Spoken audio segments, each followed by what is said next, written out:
Hello नमस्कार दोस्तों, स्वागत है आप सभी का आपके अपने इस यूट्यूब चैनल पर, जिसके माध्यम से आप सभी को निःशुल्क और अनिवार्य शिक्षा उपलब्ध कराई जाती है।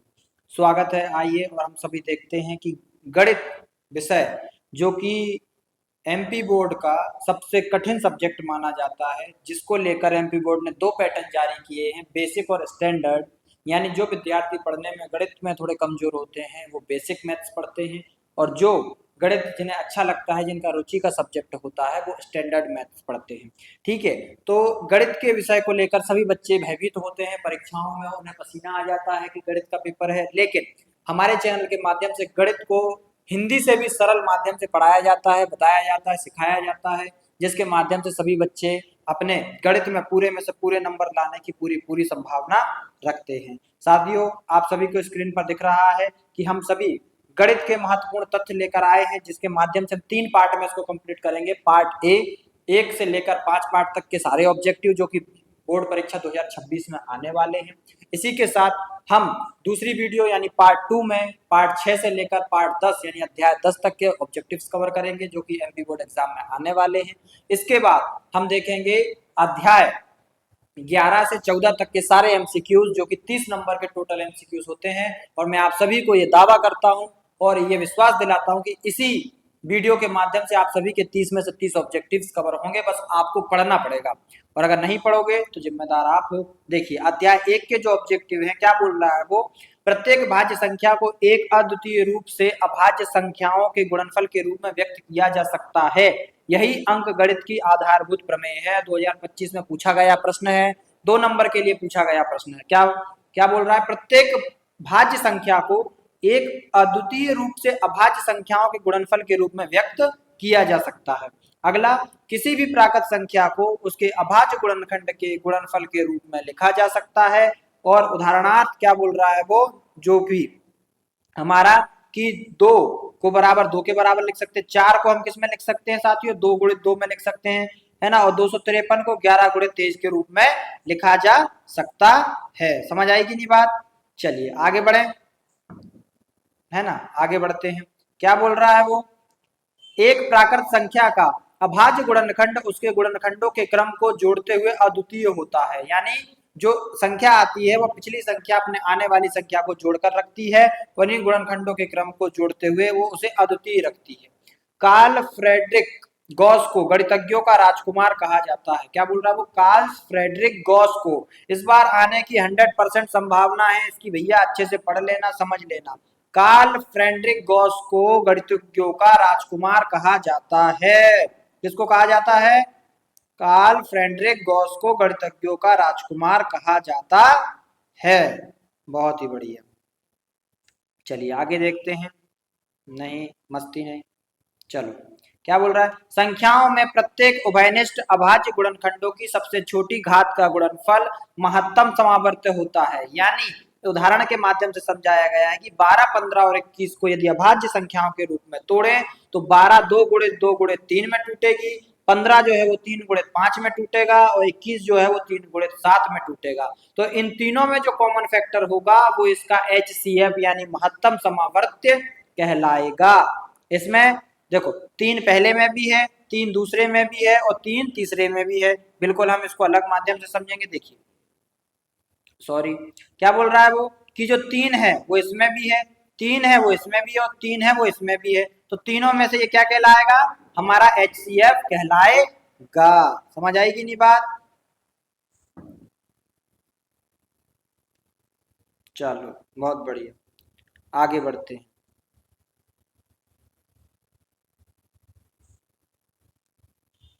अब क्या बोल रहा है वो, कि संख्याओं में संबंध प्रत्येक अभाज्य गुणनखंड की सबसे छोटी घात का गुणनफल लघुत्तम समावर्त कहलाता है। सबसे छोटी घात का क्या कहलाता है, सबसे छोटी घात का गुणनफल जो होता है वो क्या कहलाता है, महत्तम समावर्त कहलाता है। जैसे 6, तो 6 को तोड़ा तो 2 गुणित 3 में टूटा, 20 को तोड़ेंगे तो 2 गुणित 2 गुणित 5 में टूटेगा। ठीक है, अब इसका लघुत्तम समावर्त कैसे निकालेंगे, तो देखो, 2 की घात 2, फिर 3 की घात 1, फिर 5 की घात 1, यानी जो कॉमन है उसको वन टाइम लिख लेते हैं। तो 2 की घात 2, 3 की घात 1 और 5 की घात 1, तो 2 गुणित 2 गुणित 3 गुणित 5 यानी 60। तो इसका एलसीएम कितना हो जाएगा? इसका एलसीएम हो जाएगा 60। इसका एलसीएम कितना हो जाएगा? 60। एलसीएम कितना हो जाएगा? 60। और ये प्रश्न भैया, ये वाला जो हमारा प्रश्न है, ये वाला प्रश्न इस बार एमपी बोर्ड एग्जाम 2026 में टाइम डेट समय सब नोट करके लिख लो कि ये जो क्वेश्चन है वो एग्जाम में आएगा, मतलब आएगा, है ना। सूचना जनहित में जारी, समझ लेना। आगे बढ़ते हैं। किसी प्राकृत संख्या n के लिए संख्याएं 4 की घात n और 6 की घात n संख्या अंक शून्य पर समाप्त नहीं होंगी, क्योंकि शून्य पर समाप्त होने वाली संख्याएं 5 से विभाज्य होती हैं और ये संख्याएं 5 से विभाजित नहीं हैं। बहुत बढ़िया। किन्हीं दो धनात्मक पूर्णांकों a और b के लिए HCF a into b into LCM a into b बराबर a क्रॉस b होता है। समझ में आई कि नहीं बात? इसका मतलब वो ये कहना चाह रहा है कि किन्हीं दो धन पूर्णांकों का जो गुणनफल होता है वो उसके HCF और LCM के गुणनफल के बराबर होता है। ये ऑब्जेक्टिव ध्यान रखना है, एग्जाम में आएगा। दो संख्याओं का गुणनफल उसके LCM और HCF के गुणनफल के बराबर होता है, परंतु तीन संख्याओं का गुणनफल उसके HCF और LCM के गुणनफल के बराबर नहीं होता है। भैया तथ्य जो है वो हमें कंफ्यूजन करने वाला है, और अगर हम कंफ्यूजन में हैं तो क्या है कि जो तथ्य है वो हमें कंफ्यूज करेगा। इसलिए क्या है, इसको बहुत अच्छे से पढ़ लेना, आने की संभावना 100% है। एक परिमेय संख्या और एक अपरिमेय संख्या का योग या अंतर एक अपरिमेय संख्या होता है। कम से कम 5 बार ये रिपीट हुआ है। कितनी बार? कम से कम 5 बार ये फैक्ट रिपीट हुआ है, तो इस फैक्ट को आपको अच्छे से पढ़ना है। सूचना जनहित में जारी। अगला जो इंपॉर्टेंट फैक्ट है वो है एक शून्येतर परिमेय संख्या और एक परिमेय संख्या का गुणनफल या भागफल एक अपरिमेय संख्या होती है। इस बार आने की संभावना 100% है इसकी। ठीक है, समझ गए? बहुत बढ़िया। चलो आगे बढ़े। अध्याय 2 बहुपद मेरा फेवरेट चैप्टर है ना। अवधारणाओं पर आधारित महत्वपूर्ण तथ्य क्या बोल रहा है? चर x के बहुपद px में x की उच्चतम घात बहुपद की घात कहलाती है। यानी जो x के ऊपर जितनी बड़ी घात होगी वही उसकी उच्चतम या अधिकतम घात कहलाएगी, ऐसा हमारे भाई साहब इसके माध्यम से कहना चाह रहे हैं और हम समझना चाह रहे हैं। बहुत अच्छी बात है। बहुपद 4x + 2 चर x में घात 1 का बहुपद है, क्योंकि चर x की अधिकतम घात 1 है। हम सभी को दिख रही है कि भैया इसमें x में कितनी घात है? 1 की घात है, इसलिए क्या कहलाएगा हमारा? क्या कहलाएगा? बहुपद कहलाएगा। इसकी बात कर रहे हैं हम। ठीक है, चलिए बहुत बढ़िया। इरेज कर देते हैं इसको। अरे इरेज भी होता है, चलो बहुत बढ़िया। चलो आगे बढ़े। चलिए आगे बढ़ते हैं।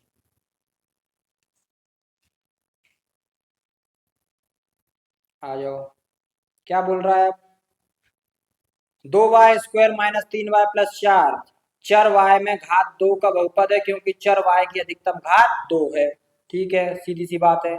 इसमें अधिक x की अधिकतम घात नीचे वाले 5x की घात 3 है, सभी को दिख रहा है, तो सबसे बड़ी घात क्या होगी? 3 होगी। ऐसे बहुपद जिनकी घात 1 होती है उन्हें रैखिक बहुपद कहते हैं। बहुत ही इंपॉर्टेंट प्रश्न है। ऐसे बहुपद जिनकी घात 1 होती है उन्हें रैखिक बहुपद कहलाते हैं, जैसे 2x - 3 है ना। ये इसके कुछ उदाहरण देख लेना आप लोग। यदि बहुपद px में x को किसी वास्तविक संख्या से प्रतिस्थापित करने पर बहुपद का मान शून्य होता है, अर्थात p के बराबर 0, तो k बहुपद का शून्य कहलाता है। k क्या कहलाता है बेटा? बहुपद का शून्य कहलाता है। बहुपद px बराबर x² - 3x - 4 का x बराबर -1 पर मान क्या होगा? अलग अलग मान होगा, रखने पर प्राप्त होगा। देख लेना। किसी बहुपद ax + b जहां a does not equal to 0 का शून्यक उस बिंदु का x निर्देशांक होता है जहां y बराबर ax + b का ग्राफ x अक्ष को प्रतिच्छेद करता है। यानी x अक्ष पर y 0 होता है, y अक्ष पर x 0 होता है, लेकिन a जो है वो कभी भी 0 नहीं होना चाहिए। किसी n घात के लिए दिए गए बहुपद px के लिए y बराबर px का ग्राफ x अक्ष को अधिक से अधिक n बिंदुओं पर प्रतिच्छेद करता है। अतः n घात के किसी बहुपद के अधिक से अधिक n शून्यक हो सकते हैं। बहुपद px का ग्राफ x अक्ष को 3 बिंदुओं पर प्रतिच्छेद कर रहा है, अतः बहुपद px के 3 शून्यक होंगे। कितने शून्यक होंगे? 3 शून्यक होंगे। भैया ये क्वेश्चन बहुत अच्छे से कर लेना मेरे साथियों, है ना। अगर ये क्वेश्चन आपने अच्छे से कर लिया है तो निश्चित रूप से आप जो है वो 2 नंबर प्राप्त करेंगे। ये क्वेश्चन बहुत अच्छे से कर लेना, इससे मुझे पूरी उम्मीद है कि ये एग्जाम में आएगा। किसी द्विघात बहुपद ax square plus bx plus c जहां a does not equal to 0 के संगत समीकरण y बराबर ax square plus bx plus c का ग्राफ परवलय होता है। क्या होता है? परवलय होता है।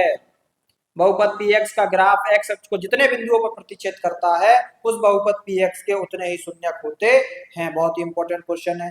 रेखीय बहुपद का व्यापक रूप ax प्लस b है जहां a चर और x का गुणांक एवं b अचर पद है, लेकिन a कभी भी 0 नहीं होना चाहिए। द्विघात बहुपद का व्यापक रूप ax square plus bx plus c जहां a b c वास्तविक संख्याएं हैं तथा a does not equal to 0। px बराबर ax square plus bx plus c द्विघात बहुपद के शून्यक हैं जहां अल्फा और बीटा हैं। तो यह बहुत ही इंपॉर्टेंट सूत्र आ गया है अब हमारे सामने, इसको बहुत ही अच्छे से आपको पढ़ना है और याद करना है। क्यों? शून्यकों का योगफल अल्फा प्लस बीटा बराबर क्या कहना चाह रहा है? शून्यकों का योगफल अल्फा प्लस बीटा बराबर माइनस एक्स का गुणांक अपॉन एक्स स्क्वायर का गुणांक, यानी अल्फा प्लस बीटा बराबर माइनस बी अपॉन ए।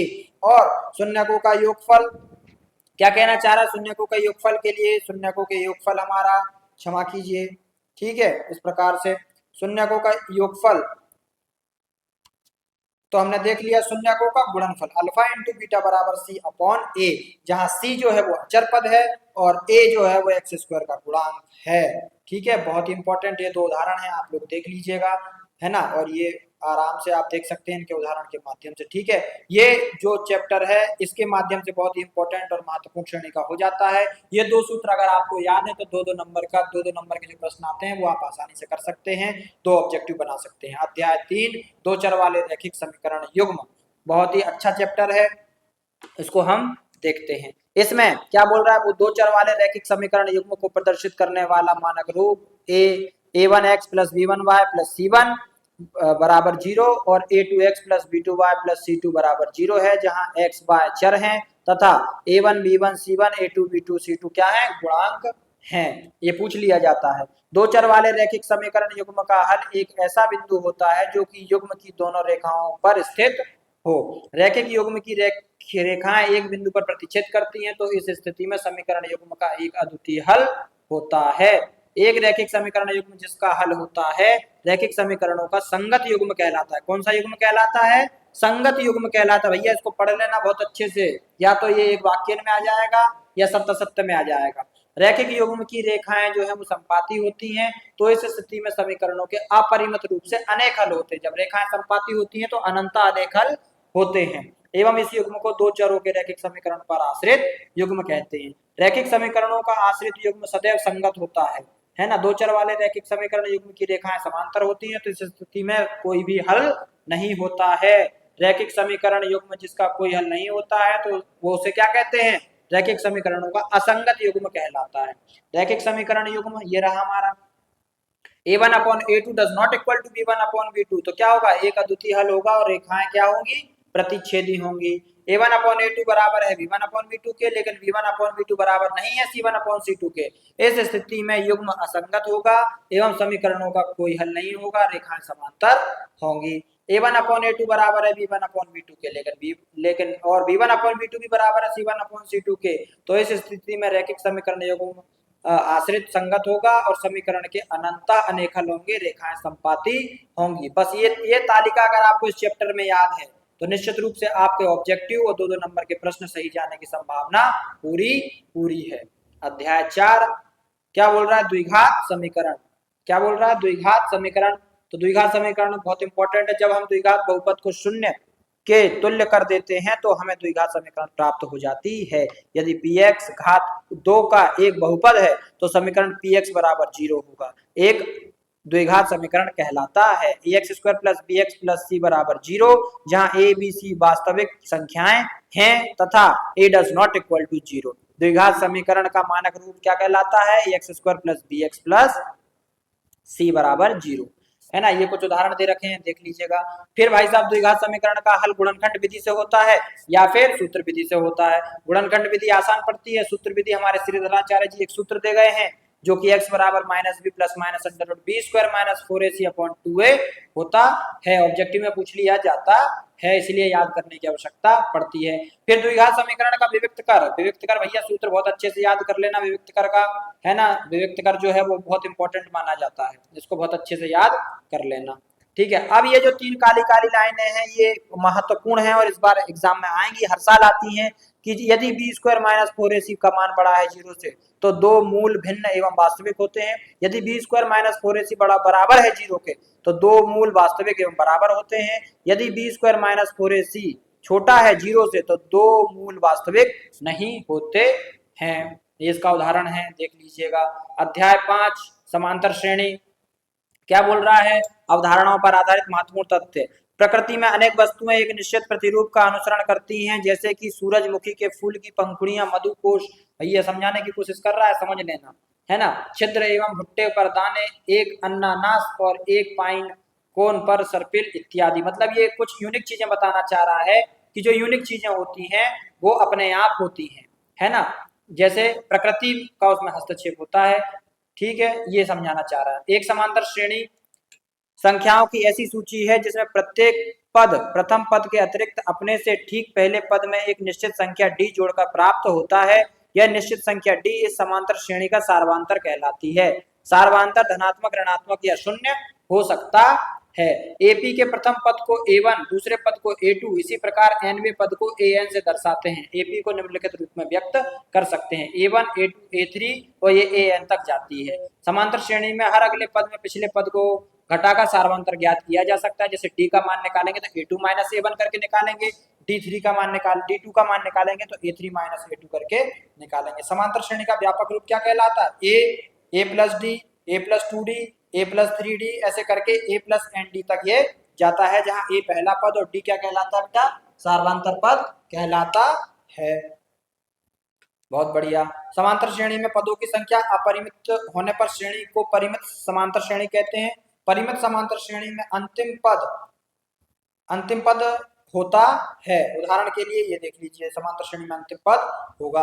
अपरिमित समांतर श्रेणी में पदों की संख्या अपरिमित होती है, इसमें अंतिम पद नहीं होता है। ठीक है, ये अपरिमित, जो अपरिमित समांतर श्रेणी होगी उसमें अंतिम पद नहीं होगा, जो परिमित समांतर श्रेणी होगी उसमें अंतिम पद होगा। दोनों उदाहरण हमारे सामने हैं। ऊपर वाली श्रेणी में अंतिम पद दिख रहा है, नीचे वाली में अंतिम पद नहीं दिख रहा है।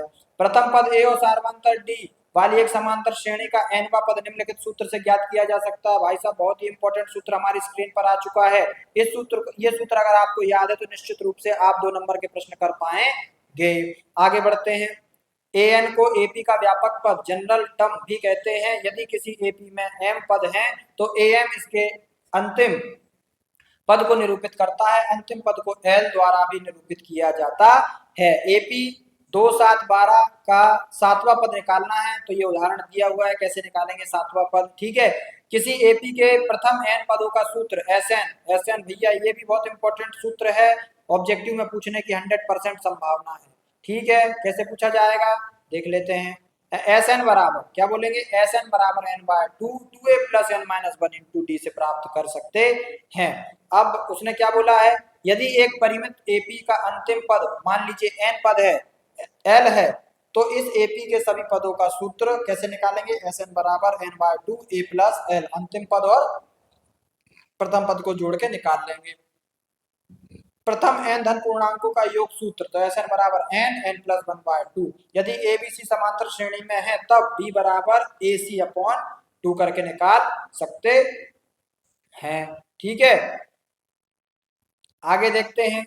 जहां A और C का सार्वंतर मध्य पद कहलाएगा। प्रथम 25 धन पूर्णांकों का योग ज्ञात कीजिए। एक उदाहरण दे रखा है, तो पहला पद दे रखा है, D निकाल लिया है, n का मान 25 है, सूत्र में मान रखा, तो पहले n का S25 का मान हमने निकाल लिया है। और इसी के साथ आज की हमारी क्लास ही समाप्त होती है। 5 अध्याय तक हमने ऑब्जेक्टिव का वादा किया था, तो 5 अध्याय तक ऑब्जेक्टिव आपके कंप्लीट करा दिए चुके हैं। ये PDF आपके सामने है, आप चाहें तो इसको अध्ययन करके निश्चित रूप से 30 में से 30 नंबर ला सकते हैं। ऑब्जेक्टिव की कोई बड़ी बात नहीं है और ये आप लोगों के लिए ही है, आप लोगों के लिए बनाया गया है, बढ़िया रूप से तैयार किया गया है। तो अच्छे से अच्छे और और बढ़िया से तरीके से इसको पढ़कर हमारे वीडियो के माध्यम से पूरे मैथ्स में 30 में से 30 नंबर लाने की पूरी कोशिश कीजिए। इसी के साथ मेरी ढेर सारी शुभकामनाएं आप सभी के लिए, आप सभी अच्छे नंबरों से पास हों।